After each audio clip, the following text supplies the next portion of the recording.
Hello! Alam nyo ba na ang pagkain ay parang isang superpower? Oo, totoo. Kasi, di ba, yung tamang pagkain, yun yung nagbibigay sa atin ng energy para makapaglaro, para makapag-aral, at para magawa natin lahat ng mga astig na bagay. So ngayon, aalimin natin kung paano ba gamitin yung superpower na yan. Tara! Okay, imaginein mo na yung katawan mo, para siyang isang high-tech na robot o kaya isang race car. Ngayon, ang tanong, ano kaya yung pinaka-the best na fuel o gasolina para dito? Yung magpapaandar sa'yo ng sobrang bilis at sobrang lakas. Ano kaya? Yan ang sasagutin natin. Sige, unahin natin yung isang extreme. Ito yung tinatawag na sobra-sobra. Alam mo yun, yung kumakain tayo kasi ang sarap-sarap, basta, masarap. Kain lang tayo ng kain, pero hindi na natin naiisip kung kailangan ba talaga to ng katawan natin. At linawin natin ha, hindi to tungkol sa kung gaano karami yung kinain mo. Ang punto dito ay yung pagpili natin. Yung pinipili ba natin ay para lang sa sarap ng dila o para ba talaga sa pagpapalakas ng katawan? Kasi minsan may mga pagkaing sobrang sarap nga, pero parang wala namang naitutulong para lumakas tayo, di ba? Okay, so punta naman tayo sa kabilang side. Kung may sobra, syempre may kulang. Ito naman yung kulang-kulang na pagkain, yung sobrang higpit natin sa sarili natin. Ang nangyayari, baka hindi na natin nabibigyan yung katawan natin ng sapat na building blocks para maging malakas. Kasi kapag kulang at iisa lang ang klase ng kinakain natin, hindi nakukuha ng katawan natin yung iba't ibang sustansya na kailangan niya. So anong resulta? Ayun, nangihina tayo, madaling mapagod, parang yung race car mo kanina, kung konti lang ang gasolina, di hindi siya aandar ng maayos.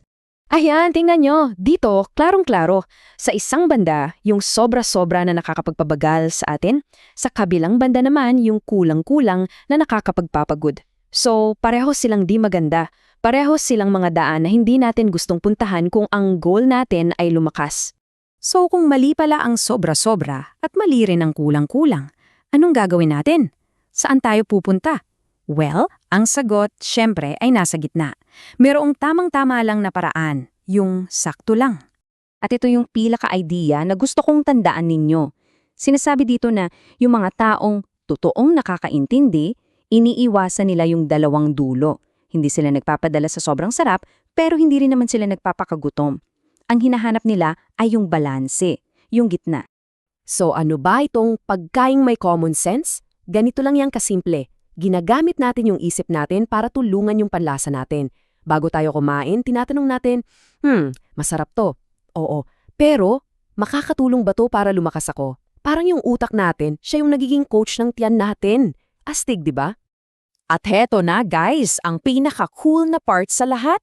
Alam nyo ba, walang iisang magic rule sa pagkain na gumagana para sa lahat ng tao. Bakit?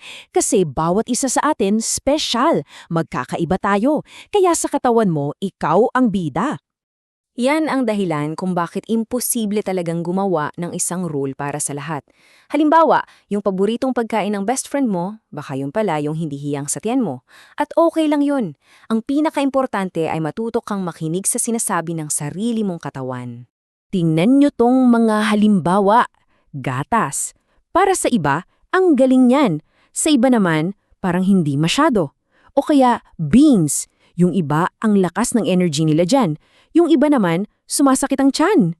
Gets nyo? Kaya dapat maging detective ka ng sarili mong katawan. Alamin mo kung ano yung nagpapasaya at nagpapalakas sa'yo.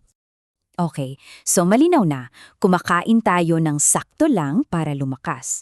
Pero teka muna, para saan ba talaga yung lakas na yon? Hindi lang naman yang para makapagbuhat ng mabigat, diba? May mas malaki at mas mahalaga pa yung purpose. Ang tunay na goal pala ay ihanda yung katawan natin para maging the best version of ourselves. Kasi kapag malakas ka at healthy, mas masaya kang makipaglaro.